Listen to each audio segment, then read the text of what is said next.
What's up, Reefers, and welcome back to another video here at AquaSD. My name is Jack, and in this video, we're going to be talking about some of the corals that we recommend for people who are just getting into the hobby.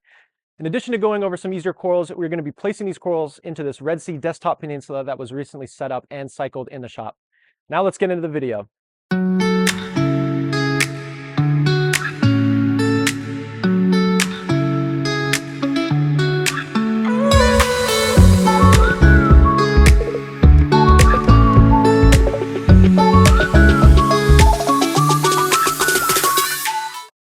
The tank we're going to be working with today is the Red Sea Desktop Peninsula. We feel that this tank is a perfect example because it is a 24-gallon tank and is the size that most new reefers would be starting with, plus it has just reached the end of its cycle. With the cycle being finished, this tank is now ready for some corals to go in. We want to start with some beginner corals to ensure everything is going well before adding any expensive or difficult to keep pieces to the tank. The main reason we refer to these corals as beginner corals is because they tend to be easier to keep due to their hardiness and thus are more forgiving to some of the mistakes that people commonly make when first entering the hobby. In addition, beginner corals often fall on the cheaper end of the spectrum and as such allow new reefers to learn the basics of reefing without having an enormous amount of monetary risk involved. If you can successfully keep and grow some of these beginner corals, then it is a good sign that you may be ready to move on to some of the more difficult corals in the hobby. In terms of corals that we will highlight today, we will first start with a few types of softies as these tend to be the easiest to keep. Their lack of hard skeleton makes them less demanding when it comes to parameters like alkalinity, calcium, and many of the various trace elements. From here, we will discuss some LPS as these are the next step into reefing after doing well with softies. LPS are slightly more demanding when it comes to the parameters they require because they have a hard skeleton under their fleshy exterior. Due to their skeleton, parameters like calcium and alkalinity must be monitored more closely to ensure there is enough present to allow for growth. Finally, we will discuss Montipora, which are a type of SPS but are significantly more forgiving in comparison to Aquapora. Being that Montipora are a type of SPS, they will require the presence of calcium and alkalinity to survive and grow. In addition, they are a great coral to start with when learning to maintain stability before jumping into the world of acros. All right, now let's go grab some corals.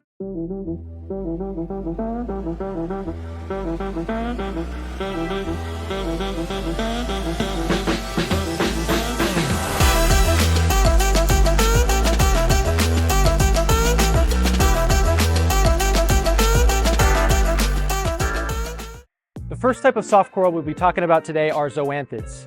Zoas are an excellent coral to start with for a new reefer for a number of different reasons. Zoas come in a wide variety of different color morphs and can really add a ton of character to a tank without spending a ton of money. Plus, they are relatively easy to keep and can be very forgiving in terms of care they need.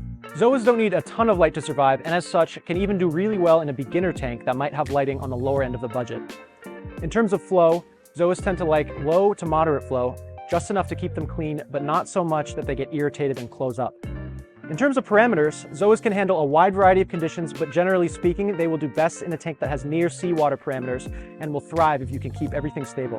As you can see, we are going to place these Zoas in the bottom third of this tank on some rock work where they can spread and really add some color to the tank. Another great choice of coral for a beginner getting into the hobby is leathers. Leathers are a great way to add some flow into a tank and also tend to be rewarding because of their growth rates. There are many different types of leathers that come in many different shapes and sizes, which makes for a great way to add some variety into the tank. Like most softies, leathers tend to be relatively low maintenance and can adjust to a wide variety of tank conditions. Due to their hardiness, they can be very forgiving when it comes to some of those swings a tank might have when it's in the early stages and really help a new reefer to build up their confidence. Leathers will often do best under low to medium lighting and when placed somewhere in the bottom 2/3 of the tank. Leathers will definitely benefit from moderate flow to keep them nice and clean of debris, plus the moderate flow will allow for them to dance around in the water column and give the tank some extra life for our viewing pleasure. Much like the Zoas, leathers can handle a wide variety of parameters, but will definitely prosper if you can keep the tank as stable as possible. We decided to place this leather in the lower middle portions of the tank and make sure to provide them with enough space to grow out as they will grow pretty quickly. The next coral we would recommend for a new reefer would be mushrooms. Mushrooms are an awesome type of softie that is technically a type of anemone, but for the sake of this video, we will refer to them as a coral. Mushrooms come in tons of different colors and types, which make them a great way to add some variety to the tank. In addition, many types of mushrooms come with a relatively low price tag, making them a reasonable option for a first-time reefer. Mushrooms tend to do best when they are kept in the bottom third of a tank, where they can have low lighting and low flow.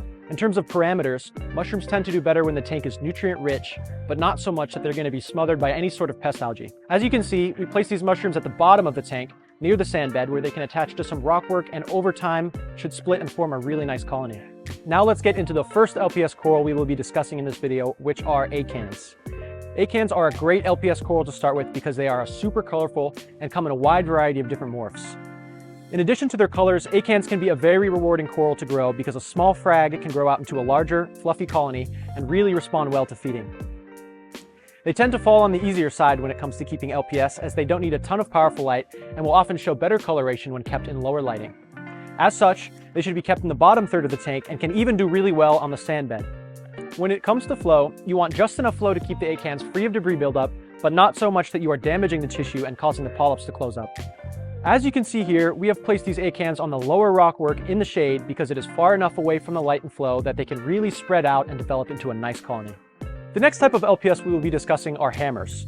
Hammers make for a great addition to any reef tank because they can really add some flow and color to a tank. They also make for a great addition to a beginner's reef tank because they are relatively hardy and can be a great introduction into the world of keeping euphyllia. Hammers also tend to be pretty popular within the hobby and grow well, so you can often find them for a relatively cheap price as a new hobbyist. Hammers tend to do best when kept in moderate lighting, so they are often placed near the middle of the tank on the rockwork. In terms of flow, hammers tend to prefer moderate flow where they can dance around in the water column and their flesh will be kept clean from any debris that might settle and cause issues.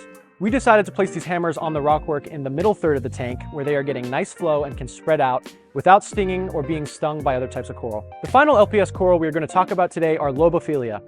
Lobos are a great option for a new reefer because they are super colorful and come in a larger form factor. This is great because they can really help brighten up a tank in terms of color and can also fill up some real estate to make the tank appear more complete. Lobos tend to be relatively hardy corals and can be very forgiving of some of the mistakes we might make as first-time reefers. One thing to note, however, is that Lobos have a powerful sting and will need to be kept away from other corals to avoid any coral warfare. As such, we generally keep Lobos in the middle third of the tank where they can get the moderate amount of light that they need and place them on rockwork where they won't be too close to other corals. They don't need a ton of flow, and like other LPS we have discussed, need just enough to keep debris from building up on their tissue. We place this Lobo in the middle of the tank on some rockwork where it has plenty of space around it to make sure that it can grow out without causing any harm to corals around it. The final coral that we will be showing in today's video are Montipora. Montipora are a type of SPS coral, but tend to be much easier to care for when compared to most SPS. These make for a really great addition to a new reefer's tank because they can provide a great introduction into the world of keeping SPS, but are pretty forgiving and relatively cheap. Montipora usually comes in two growth types, plating and encrusting. Plating Montipora really make you feel like you have a reef in your home because the shelves they make as they grow resemble those that we would see in a wild reef in the ocean. Unlike the corals we have already discussed in this video, Montipora will do better when they are placed in the top third of the tank where they can get relatively intense lighting and flow. High lighting is essential to allow the Monies to grow, and the high flow is essential to keep them free of debris. Absence of high flow and light can quickly lead to color loss, tissue necrosis, or even death of the coral. As you can see, we placed this Montipora at the top of the tank where it can thrive and really add some structure to the top portion of our tank. Alright, that covers everything for this episode, and we hope you enjoyed learning a little bit more about the best beginner corals. If you like this video and want to see more videos like this, give this video a like and hit that subscribe button. We want to know the first coral that you ever bought for your tank, so leave a comment below and let us know. Also, if you missed any of our previous videos, check out the links on the screen and give them a watch. Until next time, happy reefing and see you soon.